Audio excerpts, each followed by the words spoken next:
Trade show magic is back. Yeah, we were just talking, like in the pre-show, we were just talking about like what led us down this path. And we've kind of been through, like, this has been fun because we've been really examining like where this all came from. It's where we came from, right? Yeah, where we right. came from. That's right. Like, I feel like we're doing deep dives on the history of magic here.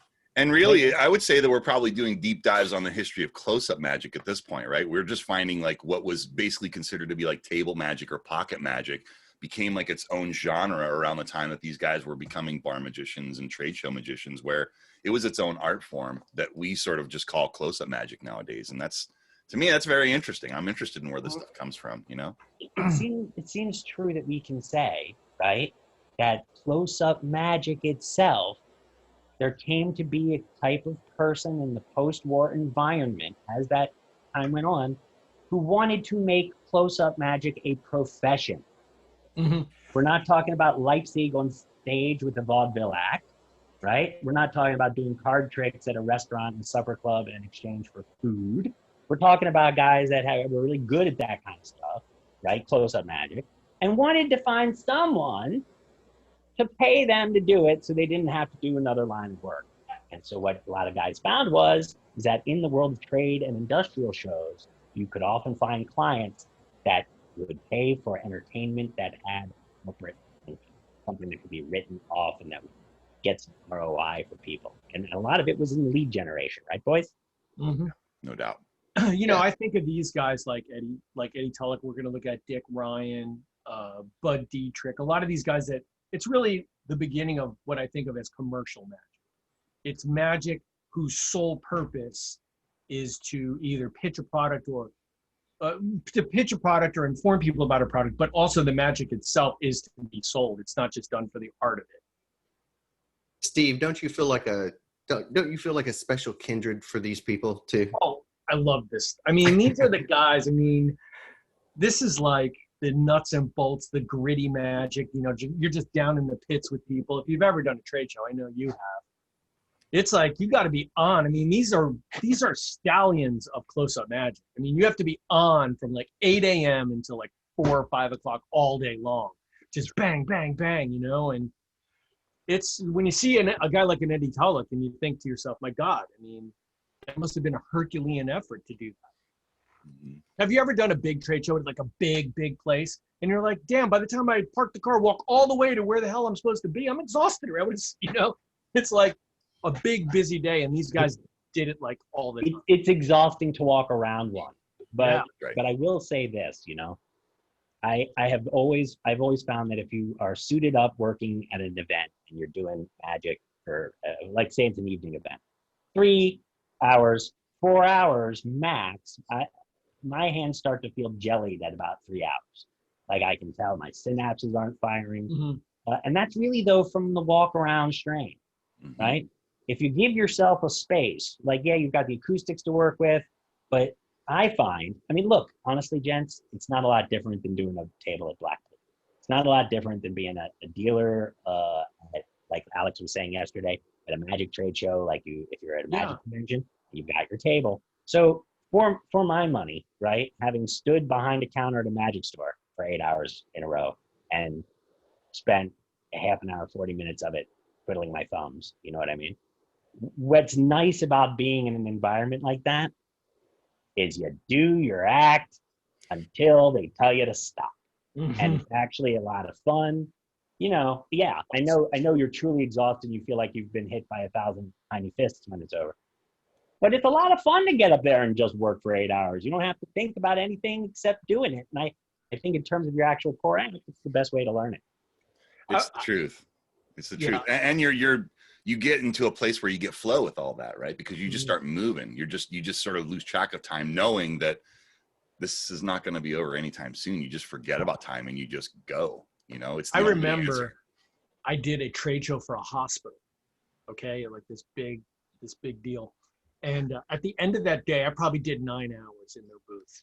You know, and at the end of that day, I remember walking out, sitting in the car, and it was the first time in a long time I felt like I really accomplished like a huge effort, you know, and it was really unbelievable that when you sit down and you think back and you're like, I just did Ambitious Card for 9 hours.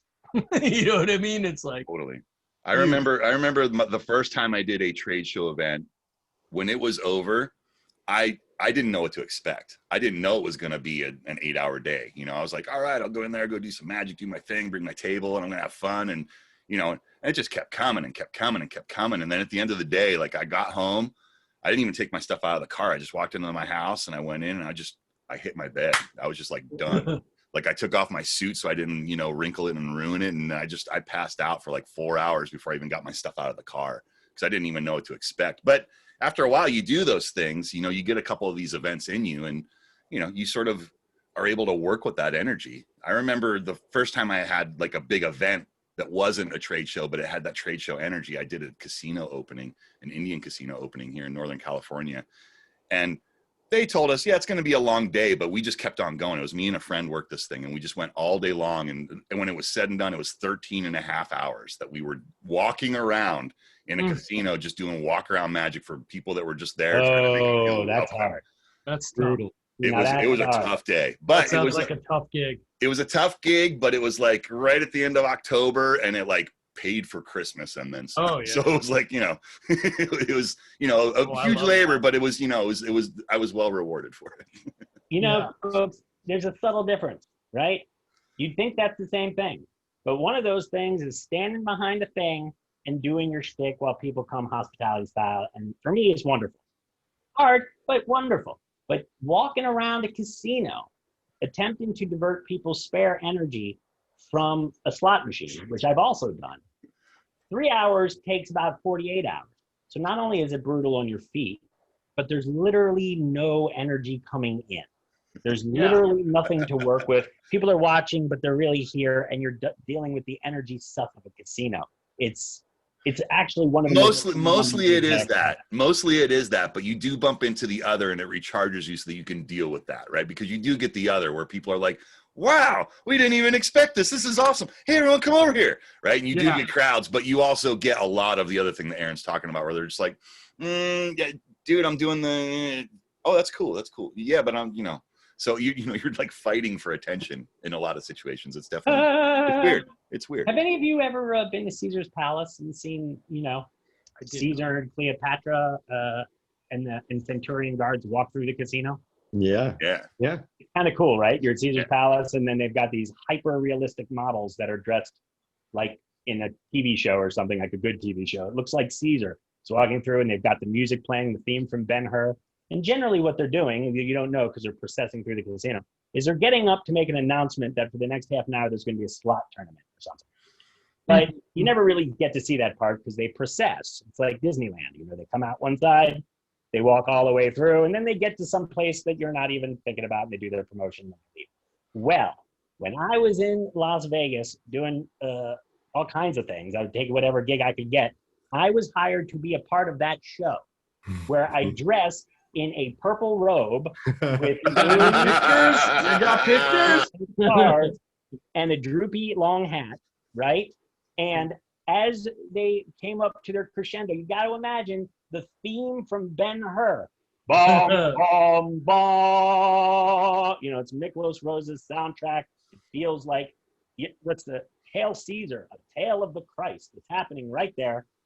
And as the Caesar's walking up and he's ready to speak, his court wizard walks up the steps to the top of a slot machine behind him as part of the tableau. And while the man is, you know, it's all coming into its perfect picture, this painting, and I'm up there with my rings.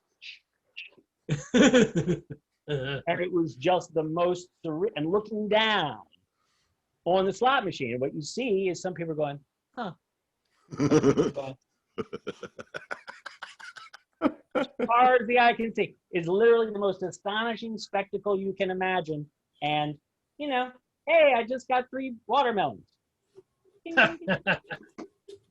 Showbiz. So why Eddie Tullock today? Eddie? That's a great question. Eddie Tullock is actually, from what I can tell, considered to be the first of the trade show magicians. And as we've been going through all these various magicians that, you know, like the bar magicians, we went through a lot of these different bar magicians. We started hitting on some of this trade show magic. It seemed like going to this guy because he's considered to be the grandfather of it all. It seemed like going to the source on this guy and seeing that genre of the stuff from this era was just going to be sort of the final piece of the puzzle that we needed just to understand what was going on at that time so that we can move past it and go to the next place that, you know, as we look back on what close-up magic is and, you know, before it got to us. And I think that this is definitely one of the more important moves in close-up magic is this trade show magic, you know, and seeing this guy do this stuff for real in front of people again. It's like we say often, it's a gift that there's even footage of this guy doing this stuff so that we can see what's going on with him. Now, I do want to warn you, Eddie is just a little bit more gruff than some of the other guys. So, you know, be patient with Eddie, but he's wonderful and it's wonderful magic. And let's, As I run through here, right? Say that one more time. A little bit older here. So in a lot of these cases, these guys are sort of been brought out of retirement and said, can you do the shtick and show us how you used to do it? And we're watching it with that in mind, right?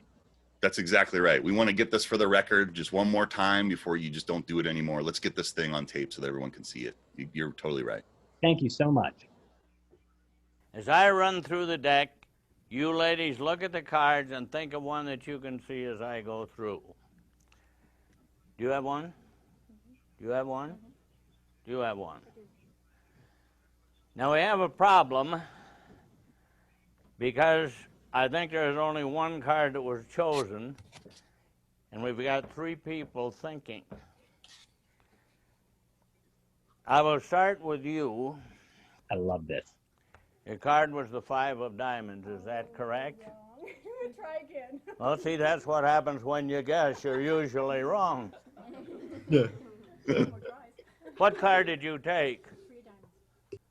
Now, you saw that in the deck as I ran through, right?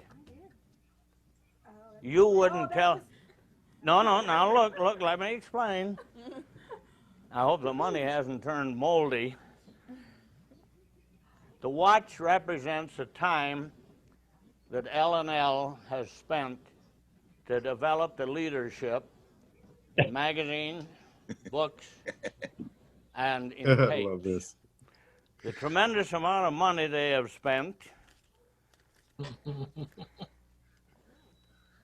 to give you what you said you wanted, ma'am, the 3 of diamonds. Wait till he counts to 5. See, I don't mind you. I just want to just interject for a moment here. Just so you know, we're watching a trade show magician. He was giving an example just then of how he would, whatever company he was working for at that time, how he would interject that company into the routine. I don't think he was specifically. You're saying that he's saying that he's making the L&L publishing company the company he's selling, right? That's right. Yes, exactly. I think And I think that wonderful. that's the line that happens in that moment of the trick, and he's got to plug in the name. And he happens to be at L&L today, so that's the name that gets plugged in for that line as he's pulling that wallet out of the pocket, right? Or the money clip. It's awesome. Saying you saw a card, but when it's in my wallet, it's difficult. By the way, what card did you have in mind, ma'am? Ace of spades. 2 of diamonds. Don't tell me. I was going to get hers first, and then we would go for the 2. You know, it's so difficult to get people to cooperate. Now, in the deck, there is a 2 of diamonds, I'm sure. I don't He know still what got is, it. but you named it. So the thing is, I will let you find it. Cut the deck.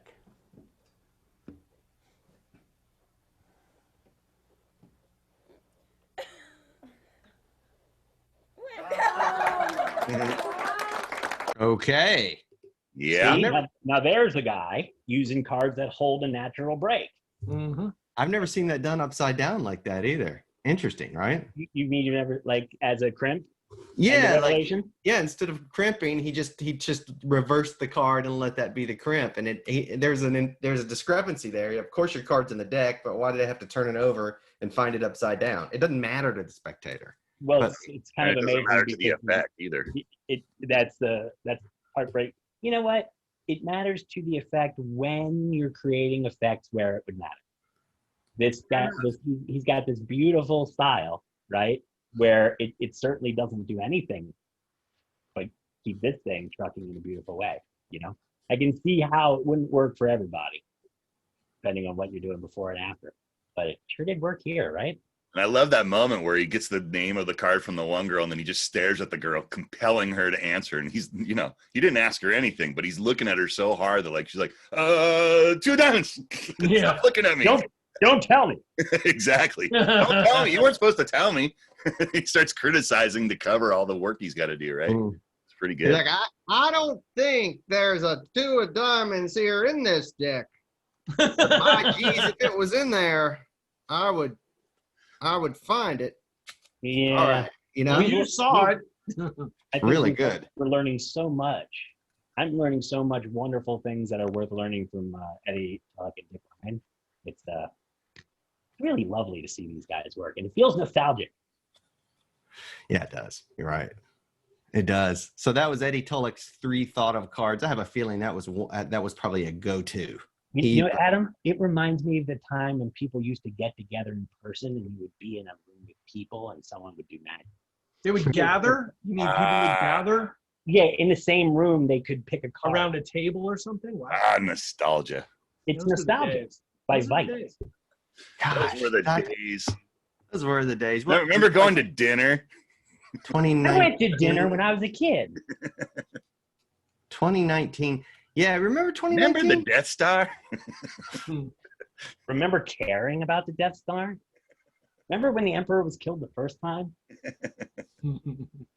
Yeah. Oh, don't All right. spoil it. Don't spoil it. George Madrid hasn't seen it yet. Oh, it's too soon. Yeah, it's too. I can't spoil it because I didn't make it through the first. I mean, I literally, wow. I've never actually went to sleep. Oh, we opened up this one now. Yeah. All right. Let's do more Eddie Tullock. More Eddie Tullock. More Eddie Tullock. Let's watch some more Eddie Tullock. What's your card? All right. Here we go. I love him.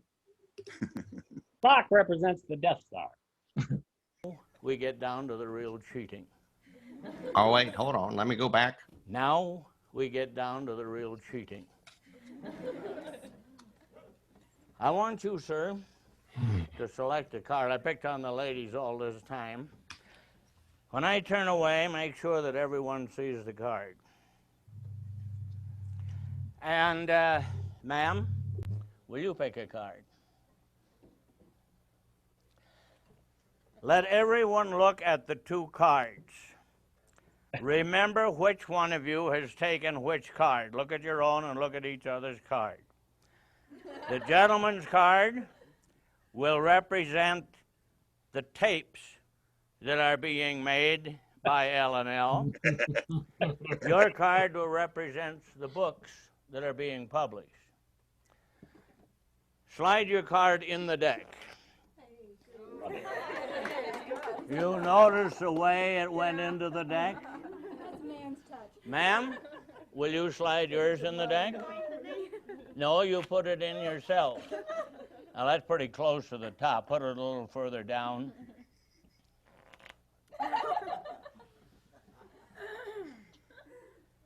What is it that you gals have? Did you hate me? No, no. You will.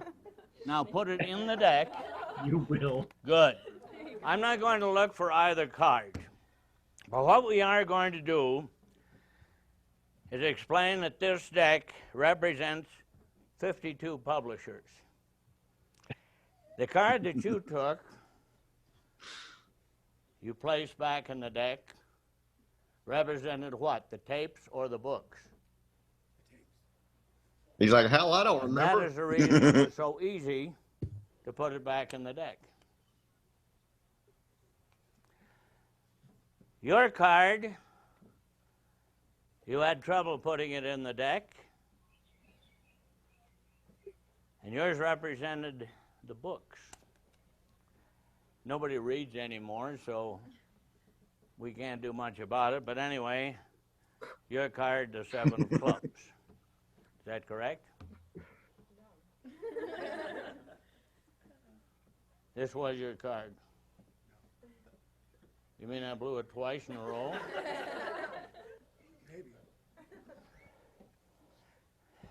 Makes you warm up here. What was your card?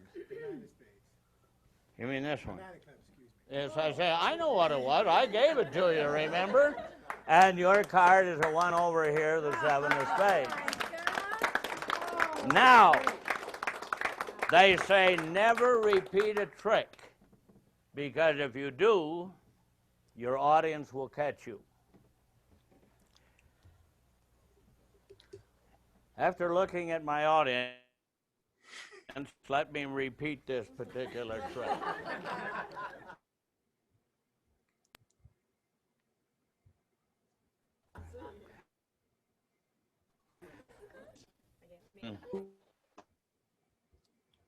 Come on, Eddie. And usually, let everyone look at the 2 cards over here in the back and on this side.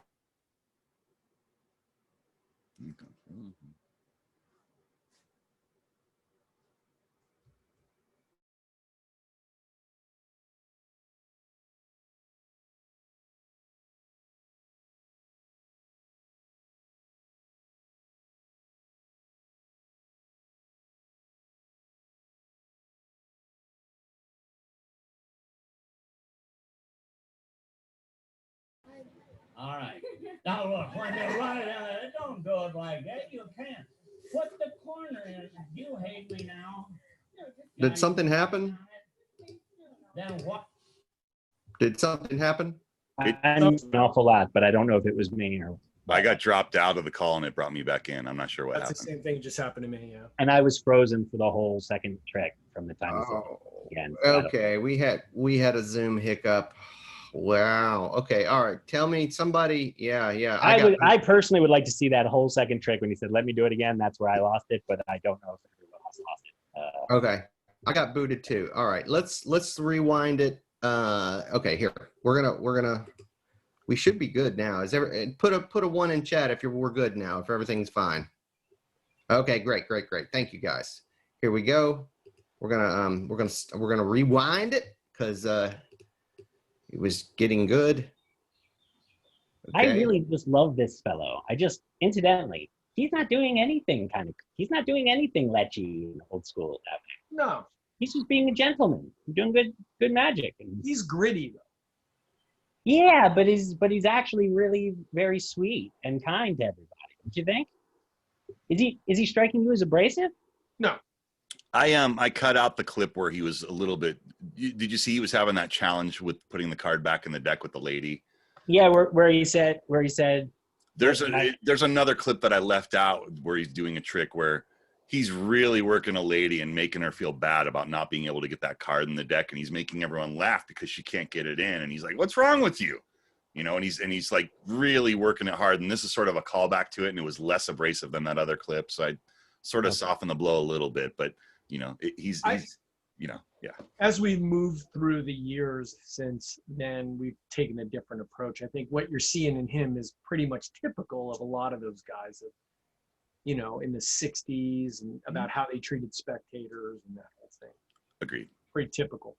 And it's really easy to forget that, frankly, the art of coming up into people's space, getting them to engage with something like a magic trick, and getting it to be consistently interesting and have a little something going on and have that be over any line or feel any uncomfortable to anyone. It's just a much harder thing to do than it looks. There's plenty of ways to, you know, have little nudges that are meant to be fun, come off a little off kilter, you know? It's a tough thing. Yeah, it is. It's hard to remove it from its time period and view it in a spotlight like that. I'm going to go back to right after he just did the second round. He just forced, or rather, he had the 2 cards reselected by the spectators, and we'll pick up right there. Here we go. Great. Look at the 2 cards over here in the back and on this side. After they have all seen the 2 cards, look at your own and look at each other's. I'm going to give you one more sample of how the card is put in the deck. Put it in the deck. Is this a Now, third time? notice the corner goes first. It is done slowly and efficiently. No, this is where the Zoom hiccup happened right here, I believe. This is the second time doing the trick. Let me do it. Okay. Yeah. Never do the trick. Here we go. Okay. Efficiently. Slide it in the deck. Now this, I don't know what more to say except watch. Now certainly it can't be that difficult, ma'am. Tell me when you're ready. I'm ready. All right. Now look, when you run it in there, don't do it like that. You can't. Put the corner in. Do you hate me now? No, just Are you working on it? stay still now. Then why did you do what you did when I turned my back? What did I do? What did I do? You mean you didn't trade cards with him? No. Then how would I have yours and you're holding his in your hand? Now that is what you call magic. Yeah. Okay. So what happened there exactly? We had two people select the card. First guy puts his back. Lady can't seem to put hers back. She gets into some trouble. He says, "I saw you switch the card." She's like, "I didn't switch the cards." He's like, "Turn over your card." And she's got his card. Mm-hmm. And is at the end of it, what happened to the other, his card or her card is gone. First he had her card, and then she had his card. Oh, Yeah. he had her card. Yeah, so when he had the man put the card back, and he was saying, when he was saying like that's the right way to do it, then he came back over to her and he had her put it in, and indeed he did that sweet top change, which I was talking about this when we were watching what's his name? Ryan. Yeah, Dick Ryan. Like I was like, top change, baby, come on. But that thing was like a F-16 landing on an aircraft carrier. And to go back to the point of them having trouble putting the card in, that's the whole dodge that covered that top change, right? He's like, "Come on, let me just do it for you." He did that. He grabbed it. He grabbed it from her, and he did this top change as he came across, and he was like, blah blah blah, and handed it right back to her. That's right. You want to see it again? Yeah, play it again. It was Moment. it was pretty dang good. Card is put in the deck. All right, here we go. Put it in the deck. Now notice the corner goes first. It is done slowly and efficiently. Slide it in the deck. Now this, I don't know what more to say except watch. Now certainly it can't be that difficult, ma'am. Wow. Get those Tell me girls when they you're feel ready. bad for. They're all laughing because they're hoping All it's right. Now look, when you run it in there, Watch don't this do back. it like that. You can't. Put the corner in. Do you hate me now? No, just Are you working on it? stay still now. Then why did you do what you did when I turned my back? What did I do? What did I do? You mean you didn't trade cards with him? No. Then how would I have yours and you're holding his in your hand? Dude, what about it? Dude, I was watching Whit Hayden and Whit Hayden was talking about character and all that, and he was talking specifically when he lectured at our CC Summit. He talked about the importance of messing with the spectators. Like he has this dialogue where he'll say, "Well, what number was it then?" And they'll say 6. He'll go, "No, it was 7." So he has these great moments where he's constantly playing games with the spectator, and that really works for this guy. I mean, Eddie is really embracing that turmoil, that dialogue, and that Conflict. it's just the conflict is amazing there, and not to mention the top change. I'm pretty blown away. Have you ever watched Magic and just had nothing happening? There's a lot of guys that do beautiful magic, and there's nothing happening. Like, and Tamarice called it when you're watching the interest of a piano player playing the piano, but that's different than what's happening when a person's throwing a ball out into a crowd, right? And you can watch certain beautiful acts for a while, but you really can't watch them for very long, which is why lots of those acts are like no more than 2 minutes. Really, 4 minutes would have been enough.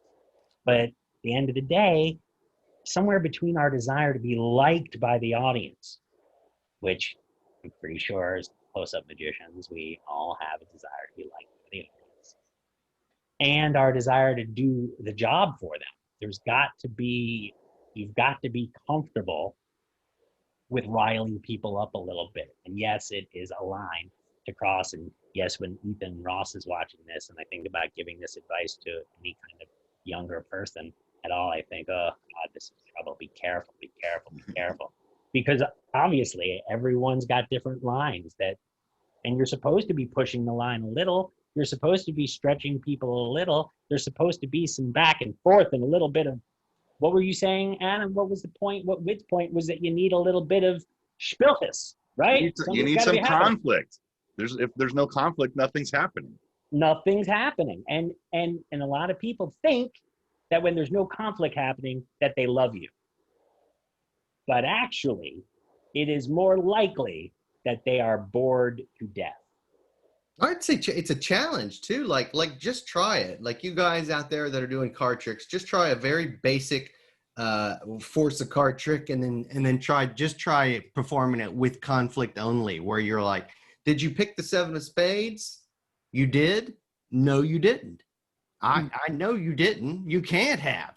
What do you mean you did? Like, just try it and see how it works for you, because there is a line like Aaron was talking about, but it may really help you find your character too. I think Witt's character all comes out of, like, his whole character he talks about developed from the fact that he really started to hone in on how he was going to be interacting with his spectators. I don't know. When I watch Eddie Tullock, like, I know I'm watching a salesman do his job, right? Yeah. I mean, he's trying to do his job. But don't you feel like that all his mentions of the company are just sort of just really loosely put in there? Yeah, That's just right. shoehorned in.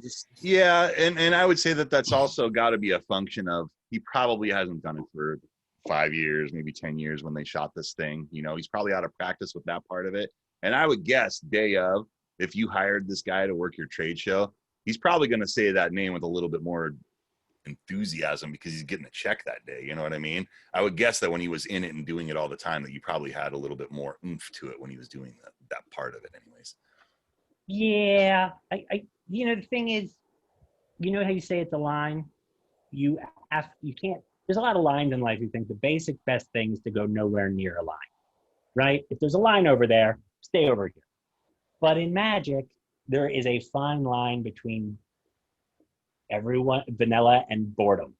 You have to engage with people. You have to find ways to say stuff to them, make them respond, and to get that virtuous cycle going. Unless you're one of those people that wants to work in a little box and not talk to anyone. But I find sleight of hand magic doesn't work that way. Maybe, Danny Cole used to tell me that he liked being on stage because he couldn't see the audience and he could just do his act. You know what I mean? But close-up magic, for me, really doesn't work best that way. People have got to be in it with you because it's a game of catch. And so, I can't wait to see how he does it next time. I feel like these people watching him, Adam, feel like they're watching the salesman do his job. I don't feel like they think that they're dealing with an old, mean guy. Yeah. I think they feel like they're dealing with an adorable oldster. And there's probably another thing that should be said about that, right? This thing was probably shot late 90s, maybe early 2000s. It's been 20 years, right? So we're looking at it through the eyes of now, even then. Totally. Right? Yeah. So I think there's it's a filter on all this. Than that. What's that, Steve? Yeah. I feel like this is a little older than that. I was going to say 97, but I didn't want to misspeak. I was thinking maybe it's 97 to maybe 2003, like in that range would be my guess. But still, that's dated to now. Even now, looking back that far, it's going to still be like major differences. 20 years is 20 years ago at this point. Yeah, exactly. Greg has a great point. One of our CC members, Greg, says, remember that in his setting, he has to compete for attention. A low-key magician will not be attracting the same number of people. Yeah, that's right. He's got a job to do. He's at a trade show. So he needs to draw a crowd. He needs that company that hired him to get leads, to get sales. He's a barker as much as a magician, right? Yeah. with scantily clad women walking around competing for the attention. You know what I mean? People are just hiring models, booth babes, as you used to call them. It's every kind of shenanigans. A robot across the hall that everyone wants to see the robot. So, like, if you can't figure out how to put your little flag up and make yourself be heard, then your salesmen are sitting around going, well, maybe next year we'll get the robot or the naked ladies. Yeah. Right. That's pretty much it. So, you know, but, All right. but again, the lesson is not don't poke at the audience. The lesson is figure out how you can get away with poking at the audience and make them like it. Right. So the other day Aaron, we watched when we watched our last trade show example. I keep forgetting his name. It's called Dick Ryan, yeah. And this is sort of this is the final one of the trifecta, right? Yeah. So right, I was gonna say I see a theme here emerging, Alex. Nice job. So we watched Eddie do the 15, right? We saw Dick Ryan do the 14 of spades. 14 of spades, right? And then we saw him do the other one that's of that ilk. The 52 on one, and then who's the bar magician? We saw Johnny Paul do the long card, right? Mhm. This one's probably the one that's missing from the collection. You're totally right. These all- things are all great tricks to you've seen have. me do, right, Alex? I have seen you do all of them. Yes, yes. I carry a long card all the time. Yep, I have them all too. I have all these. You're Do you exactly want to right. see it the easy way or the hard way?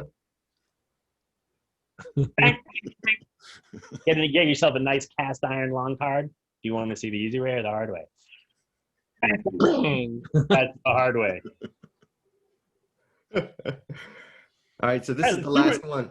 This is the 4.5 of diamonds. Love it. Right. Let's do one more of these things, and then we'll take a break. I notice you've been eyeing this card on the wall. That's been hanging there ever since you've been there. That card is L&L's answer to your problems of where can I find tricks that are different from tricks that everybody else does. There are 52 cards in the deck, and out of that 52 cards, there's 52 ways of doing the same trick. You don't use duplicate cards, you use a legitimate deck. But everybody accuses you of using a crooked deck. So you say, yeah, I use a crooked deck. Are you explaining to him how it's done, ma'am? Get back here. You're next. Get in here, ma'am. I know you're in the way, but that's beside the point. Well, step to the side. Tell me, are you in business? I am, for myself. Uh-huh. Do you have any business in your business? Yes. Grounding. Good. But you have problems also, do you not? Yep, I do. All right. I'm going to ask you from this deck of cards to reach in and select a problem. And this card on the wall will be L&L's answer to your problem. Oh, I like that. I thought you would. Select any card from the deck. You grab one. Now, wait a minute. I was going to take one. You have to slide up. You Oh, were I'm, fast. well, I'll start slow. Well, grab Yeah, it. there it is. I saw it. Okay. I hate it when people grab like that. You gotta catch it while But can. you have taken a problem, and you know what the problem is? I don't know what you got. So, I spread the card, take an instant replay. Now I know what it is. Because on the wall is the answer to your problem. Whatever the suit of the card is in your hand, this card will be the same suit. Clubs, hearts, diamonds, spades. Whatever the value of your card, we'll cut it in half. If you hold a 10, this will be a 5. If you hold a deuce, this card will then be an ace. Do you understand? I do. All right. Now, I'm not going through a long story about L&L. You know who we are. You know what we do. You know the guy that owns the place. You've eaten up his food, and I hope you've enjoyed it because it's pretty darn good stuff. Do I get to look at this again? I beg your pardon? Chase? Well, of course, it's your problem, ma'am. Why should I interfere with a... Pretty smooth. All right. Look, all I want to know from you is one thing. What is the suit only of your card? It's a good one. I beg It's a diamond. a diamond. This card is now a diamond.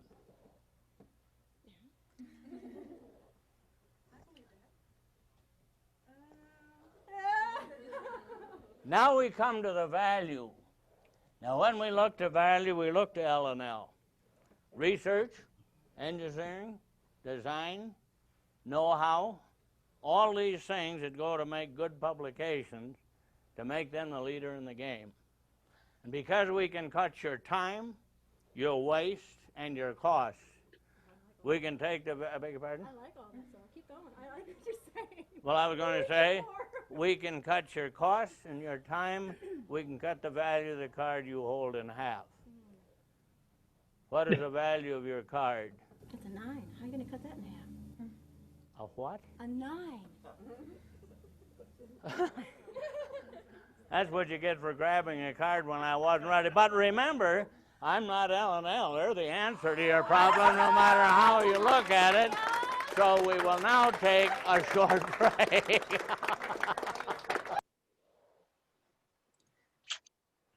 I mean, that's Go. getting everything out of that you can get out of it. Boy, oh Pretty boy. much. Well done, Eddie Tullock. Yeah. Bravo, man. I've never seen that trick done quite as well, Alex, presentationally speaking. Do you remember the arguments and fights we used to get in with some of our magic friends Oh, over this absolutely. material? Over all of them, all of these sort of what could be perceived as gagged magic tricks. And I used to do all of that shit. Yeah. And we used to have friends that would get very upset about it. Absolutely.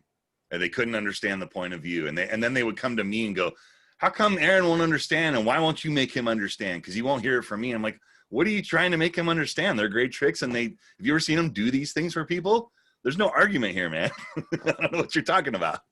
People love those tricks. People love those tricks. The thing that I've really gotten from Dick Ryan and Eddie Tullock is that I never really made those tricks closers, but I'm wondering why I didn't. And there's a distinct situation here, which I think is hard for people to get their head around. When you're selling magic, when you're if you're working in a magic store selling magic, or you're working in a trade show or doing a pitch, right? Something happens where the final thrust